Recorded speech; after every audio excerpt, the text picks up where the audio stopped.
Welcome to the Cozy Historian. If you find yourself drifting off before the story ends, that's perfectly fine. Just remember to like and subscribe before you fall asleep. It helps these quiet journeys through time softly continue. And before your eyes grow heavy, tell me in the comments, what time is it where you are, and what's the last thing you did before bed? Tonight, we're traveling back to the very beginning of rest itself. So fluff your pillow, pull up your blanket, and let's drift back to the world's very first bed.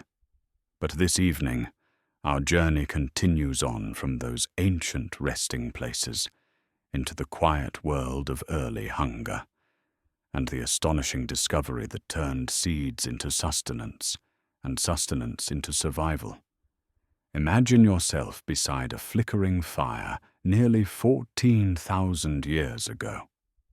Night has fallen over a small encampment, and the dry summer air carries the scent of crushed grass, warm stones, and something faintly nutty, a smell rising from a flat, darkened slab where a mixture of wild grains has been spread thin to roast.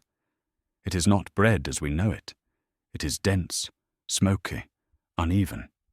Yet to the people who gathered these seeds by hand, kneeling in the tall grass from sunrise to dusk, it is nothing less than a small miracle. This early form of bread was not a recipe.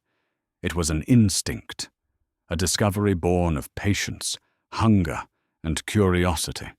When grains were soaked in water and left near the fire, they softened. When they were ground between stones, they broke into powder. And when this powder met heat, something happened. A transformation, a new texture, a new smell, a new way to stretch survival just a little farther. You can imagine the ancient hands turning that first rough loaf, the crackle of its crust, the surprise on a tired hunter's face when he tasted something warm, something filling, something unlike anything his ancestors had ever known. This was not feast food. This was famine food. And yet, it was the seed of civilization itself. As centuries passed, these rough cakes became flatter, then fluffier, then brighter with the addition of herbs, oils, and seeds. Communities began settling near dependable patches of grain. Harvests became seasons of celebration or fear. Bread was slowly becoming more than a food. It was becoming the measure of life itself. Let's wander now to an early Neolithic village, where morning begins with the soft thud of grinding stones. The air is cool. Smoke rises gently from hearths. A woman leans over her quernstone, pushing rhythmically as she turns grain into coarse flour. Her arms ache, but she keeps a quiet, steady pace. Because she knows, everyone knows, that the village's survival depends on these small actions repeated thousands of times. The flour she makes will become dough. The dough will become bread. The bread will become strength, and strength will become the difference between scarcity and safety. Bread was not simply eaten. It was built through labor, through time, through hope. We often picture ancient breads as crude or bland, but the truth is softer, more human. People sprinkled in wild herbs for flavor. They cooked on hot stones, inside clay domes, even under ash.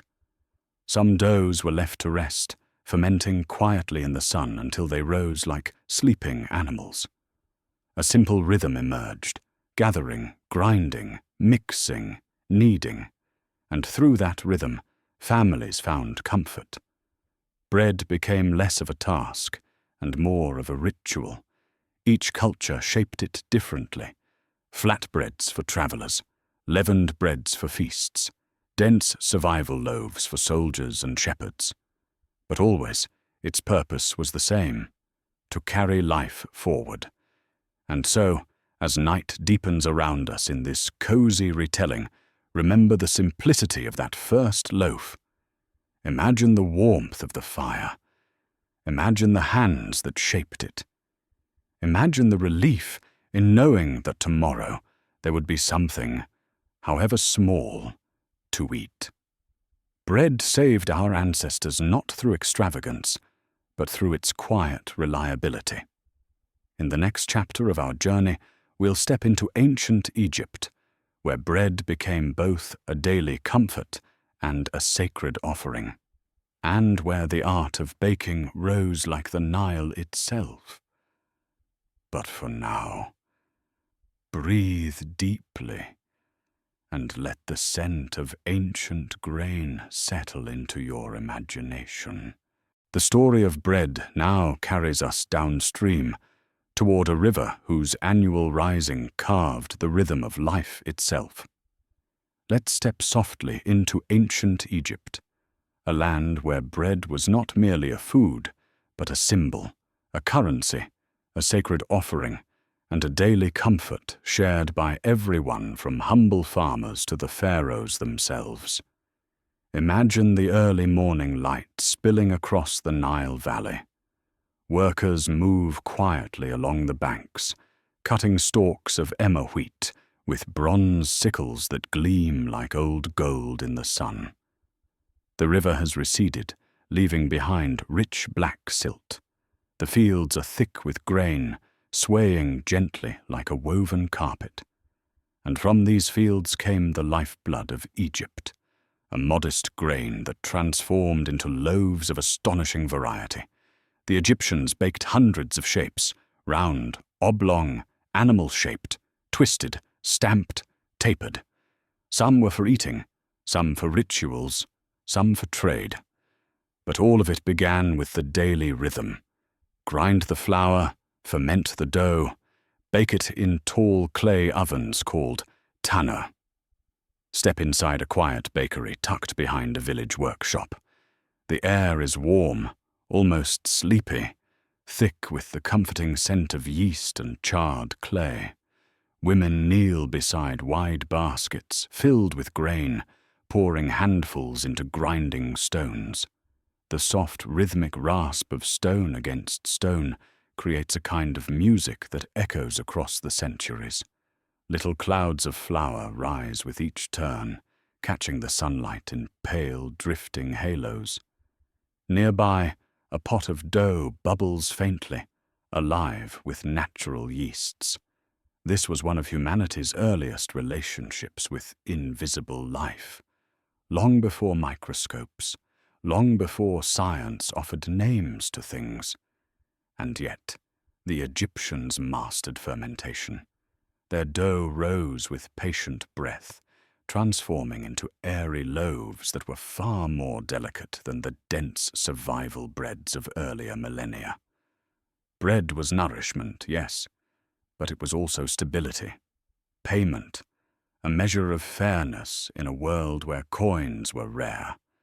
Laborers building the pyramids were compensated, not in gold, but in bread and beer, the two staples that kept their bodies strong and spirits steady beneath the desert sun. Those workers were not slaves, as long myth once claimed. Many were hired hands, skilled artisans, people whose livelihoods were measured in daily rations of loaves. To work was to earn bread. To live was to eat bread. To worship was to offer bread to the gods. Bread wove itself into every corner of Egyptian life, just as gently as the Nile wove itself through the land. Now let's drift northward and westward, across seas where ships groaned beneath cargoes of amphorae and sacks of grain. In the bustling marketplaces of ancient Greece, bakers were both admired and ordinary. Their loaves fed philosophers, athletes, fishermen, children and travellers passing through the agora. Greek bread came in varieties tailored to class, pure white loaves for the wealthy, darker, coarser breads for the majority. But even the humblest loaf carried dignity, the knowledge that grain, water, and fire could sustain a household through long winters or lean seasons. Imagine wandering through the streets of Athens at dawn. The marble is cool beneath your feet. Somewhere nearby, a baker opens his stall. The aroma of silver-white wheat flour fills the air, perhaps mixed with honey, olives, seeds, or herbs. Bread here was not only survival, it was flavor, artistry, expression. But as beautiful as these loaves were, the world beyond city walls still wrestled with hunger. Famine was never far. Drought and blight could sweep through fields in a season, leaving entire regions dependent on imported grain.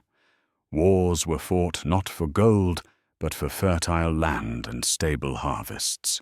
The rise and fall of ancient powers often traced back to their ability, or inability, to produce bread. Rome understood this more clearly than most. Let us step inside that vast empire for a moment. Picture a crowded Roman street, lively, bustling, echoing with the shouts of merchants and the clatter of carts. On nearly every corner, the smell of baked bread drifts through the air. Bakers' shops, or pistrina, were essential. Milling machines powered by donkeys ground flour day and night. Loaves were marked with stamps to identify the bakery and prevent fraud. Bread was so important that emperors introduced a nona, state-sponsored grain distribution, to ensure the urban poor received their daily rations. Without this safety net, unrest could erupt. Hunger turns even the quietest household into a spark waiting to catch flame. Imagine standing among the Romans lining up for their rationed loaves. They wait patiently, knowing that the city's stability hinges on these small, warm bundles of sustenance. A single loaf could mean a family slept with a calmer heart. It could mean peace instead of riot, contentment instead of desperation. Bread, in its simple, steady presence, held the empire together.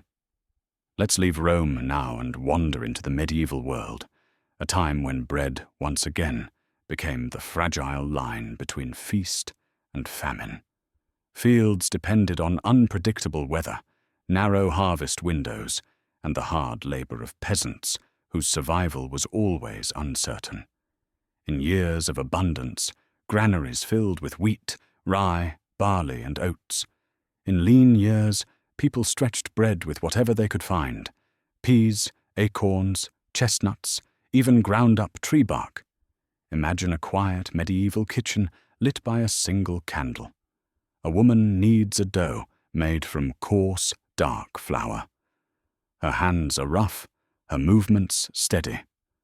Outside, the village murmurs with worry, because the harvest has been poor and winter is coming early. Bread in these moments is not comfort. It is calculation, a careful act of stretching limited flour into enough loaves to last a family through a long, icy season. When you picture medieval bread, picture resilience.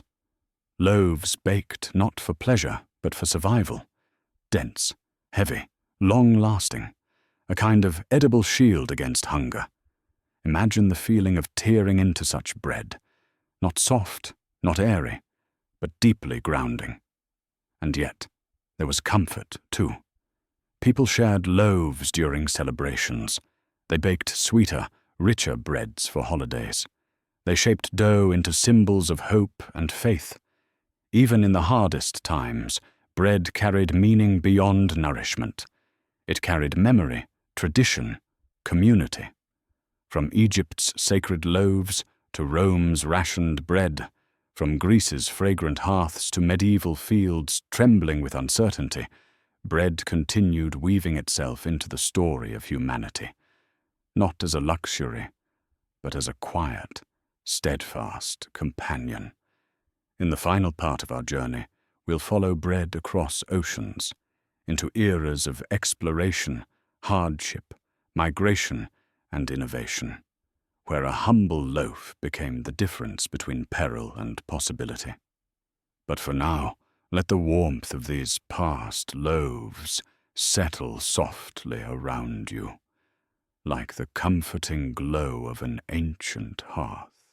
By now our story has travelled through fields of ancient emmer, through Egyptian bakeries warmed by clay ovens, through Greek hearths fragrant with herbs, and through medieval villages wrestling with the fragile balance between hunger and harvest. But the journey of bread continues onward, crossing oceans and centuries, following the footsteps of explorers, merchants, migrants, and ordinary families seeking steadier ground. Imagine the deck of a ship in the early age of exploration. The wood creaks beneath you. Salt spray glitters in the rising sun.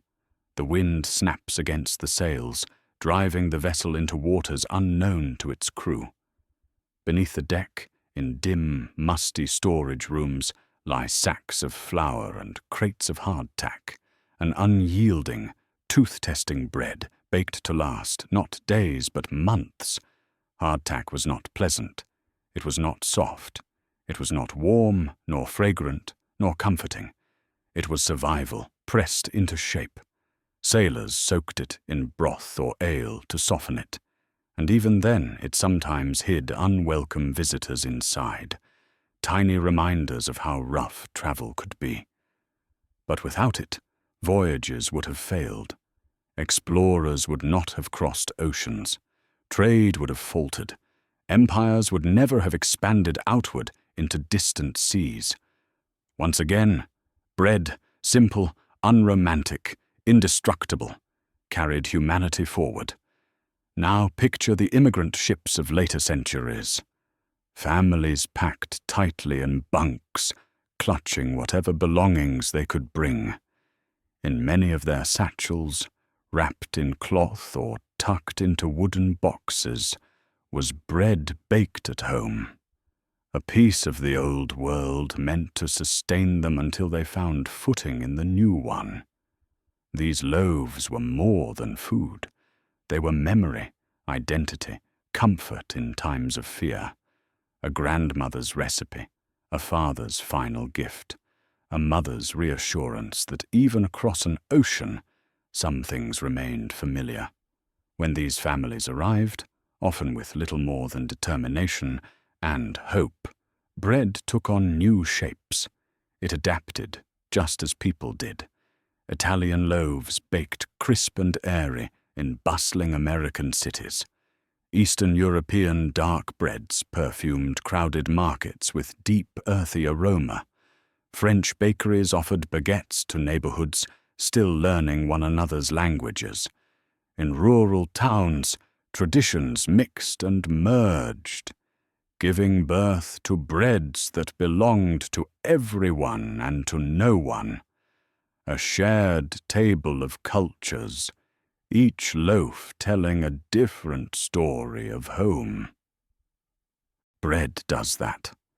It brings people together quietly, the way a warm light brings people closer in cold weather. Yet even in this modern world of bakeries and supermarkets, hunger never fully disappeared. There were still times, too many times, when bread meant the difference between comfort and struggle. During wars, families learned to stretch flour farther than they believed possible. Ration books became part of daily life. Children carried home small loaves, made with whatever grains could be spared. In bomb shelters, in refugee camps, in uncertain kitchens with flickering lanterns, bread once again became what it had always been, the gentle promise of one more day. And across all these eras, something beautiful remained constant. Bread was a communal act. You made it for others. You shared it. You broke it together. You offered it to guests. You brought it to neighbors in grief or celebration. You shaped it with your hands and passed it to someone else's hands. Few things in human history have traveled so far, changed so much, and yet stayed so close to the pulse of who we are. Now, let us follow one more path, not through kingdoms or across oceans, but inward toward the simple hearths of everyday life. Imagine a small kitchen anywhere in the world. It could be a mountain cabin or a city apartment, a farmhouse or a shared dormitory. Inside, the air is warm, carrying that familiar scent of dough meeting heat. On the counter rests a mixing bowl dusted with flour like the softest snowfall. Someone stands there, perhaps a parent, a grandparent, a friend, kneading a rhythm older than recorded history. The dough yields beneath their palms. It stretches, folds, sighs quietly, as if content to be shaped. Outside, the world might be busy, loud, unpredictable, but inside this kitchen, time moves differently, more gently, more patiently. This is the ancient ritual repeating itself: grain to flour, flour to dough, dough to bread, bread to life. When the loaf emerges from the oven, golden, warm, humming with its own little steam, it becomes something more than nourishment. It becomes a reminder of our shared humanity. A reminder that survival often begins not with grand gestures, but with small, dependable acts of care.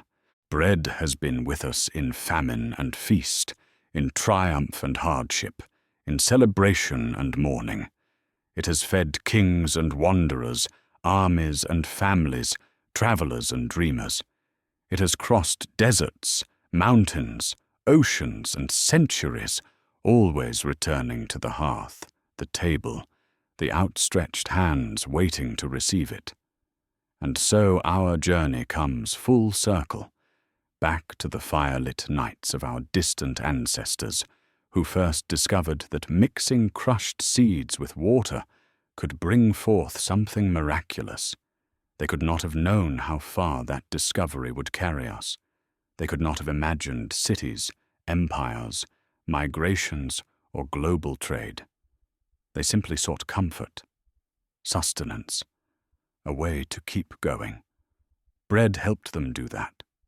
Bread still helps us do that. And as you settle deeper into your blankets, letting this story soften the edges of the day, remember that something as simple as a crust of bread once held entire civilizations together. It carried hope, warmth, resilience, all the quiet things that turn survival into living. Thank you for wandering through this history with me.